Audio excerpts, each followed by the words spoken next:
নমস্কার, আমি দীপান্বিতা। আমাদের আজকের রেসিপি মতিচুরের লাড্ডু ও মোদক।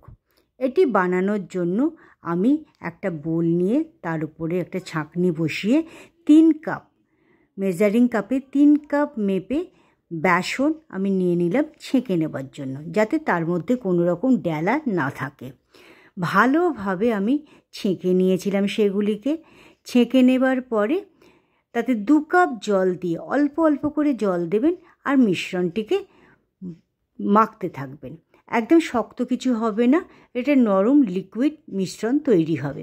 দ্বিতীয়বারও আমি জলটাকে দিয়ে ভালোভাবে হুইস্ক করে সেটাকে মিশিয়ে নিয়েছিলাম, যাতে কোনো রকম ডেলা এতে না থাকে। একদম ডেলা ছাড় থাকবে না, স্মুথ একটা ব্যাটার তৈরি হবে এবং লিকুইডই ফ্লোই, মানে কোনো রকম ঘন ব্যাটার তৈরি করবেন না। এটা দিয়ে আমি 2 রকমভাবে মতিচুর তৈরি করা আপনাদের শেখাবো। প্রথমটাতে হচ্ছে একটা বোতল নিয়ে নিলাম, বোতলের মুখে একটা ফানেল রেখে ব্যাটারটার কিছুটা অংশ তার মধ্যে ঢেলে নিলাম। ভালোভাবে ঢালা হয়ে গেলে ওই বোতলের যে ঢাকনিটা আছে তার মধ্যে কিছু ছেঁদা তৈরি করে নিয়ে বোতলের ঢাকনিটা ভালোভাবে টাইট করে লাগিয়ে বোতলের গাটা একটা ভিজে ন্যাকড়া দিয়ে ভালোভাবে মুছে নিলাম, যাতে হাতে চটচট না করে। এরপর গ্যাসের আগুনে একটা কড়াকে বসিয়ে দিয়ে তাতে ভাজবার মতন পরিমাণ মতন আমি এখানে সাদা তেল অর্থাৎ সানফ্লাওয়ার অয়েল ব্যবহার করেছিলাম, যাতে বোঁদেগুলোকে ছোটো ছোটো ওই যে মিহিদানা মতন হবে সেগুলো তুলতে যাতে আমার সুবিধে হয়, সেই কারণেই ছাঁকনিটাকে আমি এখানে নিয়েছি। নিয়ে তার মধ্যে 2-3 করে ড্রপ দেওয়ার কিছুক্ষণের মধ্যেই দেখলাম আবার দানাগুলো উঠে চলে এলো এবং সেটিকে গোল্ডেন ব্রাউন করবার পর্যন্ত বা 2-3 মিনিট সময় লেগেছিল আমার ভেজে নিয়ে তেল থেকে আমি তুলে রেখে দিলাম। আবারও ভালোভাবে কিন্তু তেলটাকে ছেঁকে নেবেন, একধারে রেখে দিলাম। তারপর আবারও দেখিয়ে দিচ্ছি। প্রথমে এরকম বোঁদের যেরকমভাবে ভাজি আমরা, সেরকম ছোট ছোট দানা হবে মিহিদানার মতন, সেরকম দানাগুলোকে দিয়ে 2-3 মিনিট ধরে হাই ফ্লেমে ভেজে নেব। নিয়ে তারপরে তেল থেকে ভালোভাবে ছেঁকে তুলে নেব। দ্বিতীয় মেথড হলো একটা ফ্রাইং প্যান নিলাম, এটা তাড়াতাড়ি হয়। এবার ফ্রাইং প্যানে তেল দিয়ে ব্যাটারটিকে বোতলের মধ্যে যেটুকু ছিল আমি ঢাকনিটি খুলে দিয়ে লম্বা লম্বা করে স্ট্র্যাপের মতন দিয়ে সেটিকে এক একটা পিঠ 2-3 মিনিট করে ভেজে নিয়েছিলাম। তারপরে আবার উল্টে দিলাম, আবার 2-3 মিনিট ভেজে নিলাম। হাই ফ্লেমেই কিন্তু ভাজবেন, যাতে মচমচে হয়, এবং এটাকেও গোল্ডেন ব্রাউন করবা পর্যন্ত আপনাকে ভেজে নিতে হবে। তারপর 2-3 মিনিট ভাজা হয়ে যাবার পর তেল থেকে তুলে নিয়ে একটা ধারে রেখে দেবেন। আবারও যদি বোতল না থাকে একটা হাতা বা চামচের সাহায্যে এরমভাবে লম্বা করে করে তেলের মধ্যে দিয়ে দেবেন, যোগ করে দেবেন। তারপর এক একটা পিঠ 2-3 মিনিট করে ভাজবেন, তারপর উল্টে দেবেন, আবার 2-3 মিনিট ভাজবেন, ভেজে তেল থেকে তুলে নেবেন। এইভাবে সব কটা ভাজা হয়ে যাবার পর একটা মিক্সিং জার নিলাম। যে বড়ার মতন ওই বেসনের ব্যাটার দিয়ে বড়ার মতন বেজেছিলাম সেগুলোকে হাতে করে ছোট ছোট করে ছিঁড়ে নিয়ে একটা মিক্সিং জারের ঢাকনা লাগিয়ে ভালো করে গুঁড়ো করে নিলাম।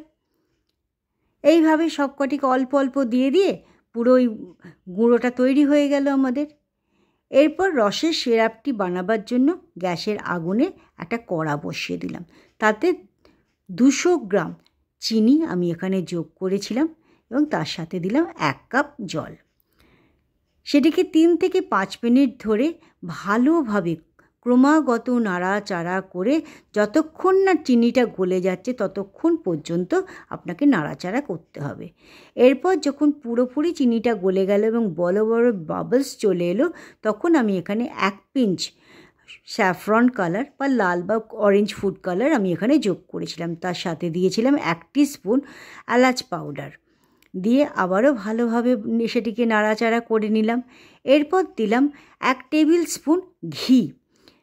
ঘিটা দেওয়ার পরও ভালোভাবে নাড়িয়ে চাড়িয়ে সম্পূর্ণ মিশ্রণটিকে ভালোভাবে মিশিয়ে নেবার পর যে গুঁড়ো করে রেখেছিলাম সেই বেসনের এটাকে বা মিক্সচারটাকে ভালোভাবে গুঁড়ো করে নেওয়ার পর পুরোটা দিয়ে ভালোভাবে নাড়াচাড়া করতে থাকলাম। এই সময় কিন্তু ফ্লেমটাকে লো করে দেবেন, লো ফ্লেমে ভালোভাবে সেটাকে মেশাতে থাকবেন এবং কন্টিনিউয়াস সেটাকে যতক্ষণে সম্পূর্ণ চিনির শিরাটাকে শুষে নিচ্ছে এবং বোঁদেগুলো সব নরম হয়ে যাচ্ছে ততক্ষণ মেশাবেন। এরপর 1 টেবিল স্পুন এখানে চারমগজ বা মিলন সিড আমি যোগ করে দিয়ে অল্প খানিকটা জলও যোগ করেছিলাম, কারণ একটু ড্রাই মনে হচ্ছিল আমার, সেই জন্য মিশিয়ে দিয়ে ভালোভাবে মেশানো হয়ে যাবার পর গ্যাসের আগুন বন্ধ করে রেখে দিয়েছিলাম ঠান্ডা হবার জন্য।